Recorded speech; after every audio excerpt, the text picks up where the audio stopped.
جج صاحب اگر FIR ہی پڑھنی سی تسی خود پڑھ لیں گے، سانو وکیل کرن دی کیڑی لوڑ سی؟ پھر اس کے بعد اس نے FIR پڑھی، اگلی بات اسے نہیں کرنی، وہ مان کرا تو ایک دن دے دو۔ اس کے بعد مدعی اٹھا، اس جج صاحب اللہ کے لیے آپ نے اور میں نے حضور کا کلمہ، میں نے ظالم کو نبی کے نام پر جھوٹ بولتے ہوئے خود پکڑا، یہ غلط قرآن تقسیم کر رہا تھا، مجھے بولنے دو۔ جج نے کہا بیٹھ، ورنہ تجھے میں کنٹمپٹ آف کورٹ، توہین عدالت کا نوٹس جاری کروں گا۔ وہ بیٹھ گیا ہمارا مدعی۔ اس کے بعد عثمان کریم ان کے وکیل کو کہا بولو، اور وہ بولتے چلتے جو کہنا تھا قادیانی کی طرف سے اس نے کہہ دیا۔ جج نے کہا اوکے ریلیف چاہیے اسے، 13 ماہ کی قید کاٹ چکا ہے، یہ دفعہ نکالو، یہ نکالو، یہ نکالو، نکال کے اس کی ریلیز کا فوراً رہائی کا آرڈر جاری کیا اور اس بندے کو رہا کر دیا۔ کیس ختم نہیں ہوا، رہائی ہو گئی۔ جب رہائی اور ضمانت ہو جائے تو کیس جاننے والے لوگ جانتے ہیں کیس کی ریٹ کیڈی ٹوٹ جاتی ہے، بس اب تو کیس گیا، اب تو کچھ بھی نہیں رہا، یہ جج صاحب کا فیصلہ آ گیا۔ اس پر پھر ہم نے آواز اٹھائی، پوری دنیا میں حضرات نے اٹھائی۔ حضرت قائد ملت اسلامیہ مولانا فضل الرحمان دامت برکاتہ میں جواب دیا کہ چیف جسٹس صاحب آپ کو قرآن کی آیت پڑھنا بھی نہیں آتی، آپ نے غلط فٹ کیا ہے۔ دنیا میں کوئی مفسر بلا لو کہ لا اکراہ فی الدین کا یہ مطلب ہے جو تم نے لکھا ہے، انا نحن نزلنا ذکر کا یہ مطلب ہے جو تم نے لکھا ہے۔ اس پر آوازیں اٹھی۔ حق تھا کہ چیف جسٹس صاحب اخلاقی ہمت کا مظاہرہ کرتے اور مولانا فضل الرحمان کو نوٹس جاری کرتے کہ آپ آئیے اور میری عدالت میں ٹھہر کے مجھے بتائیے میں نے کیا غلطی کی ہے۔ آج تک سپریم کورٹ نے قائد ملت اسلامیہ کو نوٹس جاری نہیں کیا۔ کیوں؟ مسئلہ کیا ہے؟ آپ وکیلوں کو تو کہتے ہو ریویو پٹیشن لے کر آؤ، آپ جانتے نہیں ہیں کہ ریویو پٹیشن کا معنی نظر ثانی اور نظر ثانی کا معنی ہوتا ہے نظر اول کا ڈیسیجن ہمیں تسلیم ہے۔ ہم نے تو پہلے فیصلے کو مسترد کیا ہے، ریویو پٹیشن کیا ہوتا ہے؟ اس کو از خود آرڈر کے ساتھ ریویو کرنا پڑتا ہے۔ ہم کیوں کریں؟ ہم نے تو پہلا فیصلہ ایکسپٹ نہیں کیا۔ اور جب یہ بات آئی پھر شیخ الاسلام مفتی تقی عثمانی دامت برکاتہ سے اسلامک کارڈیالوجی کونسل نے رائے مانگی۔ میں سلام پیش کرتا ہوں حضرت شیخ الاسلام کو، انہوں نے لکھا جج صاحب کی یہ پہلی غلطی نہیں ہے، جج صاحب اس سے پہلے بھی ایک بلنڈر کر چکے ہیں۔ جب ان کے سامنے اللہ کے قرآن کا ایک حافظ پیش ہوا، اس کو میٹرک کے اندر 5 نمبر میٹرک کے بورڈ نے اضافی دیے، جج صاحب نے کہا بورڈ کو کیا اختیار ہے، وہ 5 نمبر حافظ کو اضافی کیوں دیتا ہے؟ میں قانون ختم کر رہا ہوں، آئندہ حافظ کو اضافی نمبر نہیں ملے۔ ایک منٹ سنیے، میں نے کہا گریس مارکس تو کسی کافر کو بھی دے دیے جاتے ہیں، یہ تو قرآن کا حافظ تھا۔ مسئلہ نعرے میں نہ جانے دیں، میں کچھ معاملہ سمجھانا چاہتا ہوں، توجہ، آپ نعرہ لگانا اونچی سبحان اللہ کہنا، بھائی فاروق بیٹھے دل کھول کے کرنا، میری گفتگو کو آپ تھوڑا سا سبق سکتے۔ توجہ، جب یہ بات ہو گئی تو اب اس کے بعد چیف جسٹس صاحب کہنے لگے اچھا چلو ریویو لائیے، ریویو ہو گیا۔ اس کے بعد انہوں نے کہا جی میں مختلف مسالک کو، اہل حدیث کو اور بریلوی کو، علماء دیوبند کو میں نوٹس جاری کر دو۔ ہم اس مسئلے میں کل بھی ایک تھے، آج بھی ایک، اور ختم نبوت کے مسئلے پہ یقین مانے میں پاکستانی قوم کو سلام پیش کرتا ہوں، جنہوں نے نہیں دیکھا ہم کس سیاسی جماعت سے، چاہے وہ نون لیگ کے تھے، چاہے وہ پیپل پارٹی کے تھے، چاہے وہ PTI کے تھے، چاہے وہ JUI کے تھے، سب نے ختم نبوت پہ یکجہتی کا مظاہرہ کیا اور سب ایک مسلمانوں اس یکجہتی کو ضائع نہ ہونے دیں، ہم ختم نبوت پہ ایک ہیں۔ تو جب یہ بات چلی نا تو اس کے بعد چیف جسٹس نے سب کو نوٹس جاری کیے، ہم بڑے مطمئن ہوئے کہ شکر ہے اپنی غلطی کا احساس ہو گیا ہوگا۔ اس پہ ایک پھر واردات ہے، اس کی واردات اگر نئی یہ ہے کہ اس میں جناب جاوید احمد غامدی کو بھی نوٹس جاری کیا ہے۔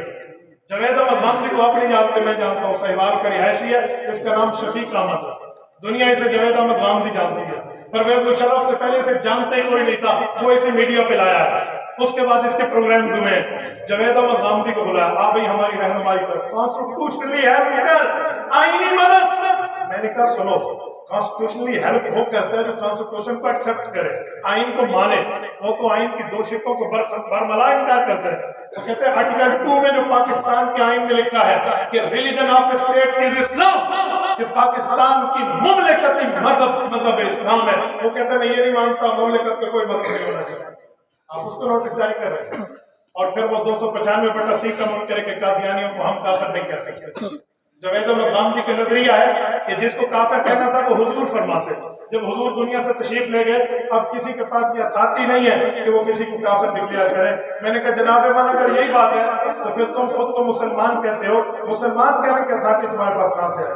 ماشاءاللہ ماشاءاللہ. دلائل کی بنیاد پر کسی کو مسلمان ڈکلیئر کرنے کی اتھارٹی ہے تو دلائل کی بنیاد پر کسی غیر مسلم کو کافر قرار دینے کی بھی اتھارٹی ہے. ماشاءاللہ. اس کو نوٹس جاری کیا. اب بلے سے باہر نکلی, بڑے بلے تھیلے سے باہر نکلی. ہم کہتے ہیں سنیں چیف جسٹس صاحب آپ نے 6, 7, 8, 9 نمبر کے ریمارکس میں کہا ہے کہ ان کو کھلی آزادی ہر مذہب کو دے دی جائے, پہلے ان سے آئین تسلیم کرواؤ, اگلی گلاس بعد میں کرو. اگر وہ آئین نہیں مانتا, ہمیں سارا دن امریکی جمہوریت کی تم مثالیں دیتے ہو. امریکہ میں تو یہ قانون بھی ہے کہ جو ہمارا کانسٹیٹیوشن آف دا کنٹری نہیں مانتا ہم اس کی شہریت کینسل کر دیں گے. تم قادیانیوں کو کہتے ہوئے ملک کے بھائی, وہ آئین نہیں مانتا, قانون نہیں مانتا, اسلام قرآن تو دور رہا, تم اسے حق دے رہے ہو. چیف جسٹس صاحب یہ فیصلہ واپس لینا, آپ تائید کرتے ہیں نہیں کرتے؟ یہ فیصلہ واپس لیں گے, یہ اس کی ایکسپلینیشن دے کر وضاحت دیں گے, ورنہ یہ کمپنی نہیں چلے گی. میں نے ہر چوک اور چوراہے میں کہا ہے اگر چیف جسٹس نے ہم سے عزت کروانی ہے تو رسول اللہ کی عزت پہلے. ہم قادیانیوں کو چور راستہ نہیں دینے دیں گے.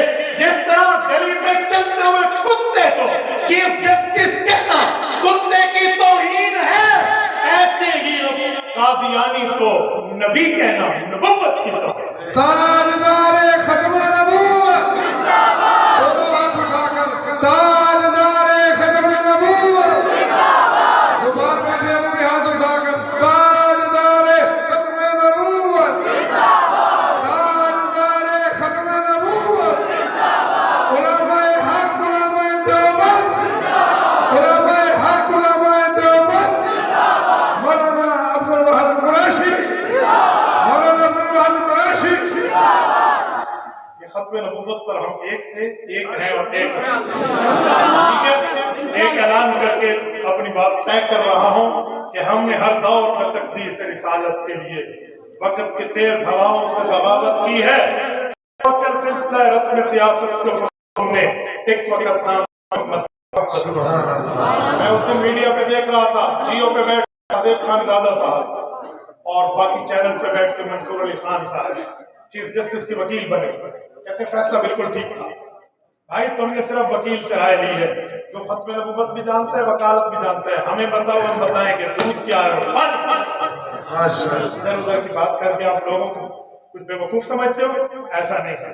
ہر ابتدا سے پہلے ہر انتہا کے بعد, ہر ابتدا سے پہلے ہر انتہا کے بعد ذات نبی بلند ہے, ذات خدا کے بعد. دنیا میں جس قدر احترام کے قابل ہیں جتنے لوگ, دنیا میں جس قدر احترام کے قابل ہیں جتنے لوگ, ہم سب کو مانتے ہیں مگر مصطفیٰ کے بعد. اقول قولی ھذا واستغفر اللہ وآخر دعوانا الحمدللہ رب العالمین.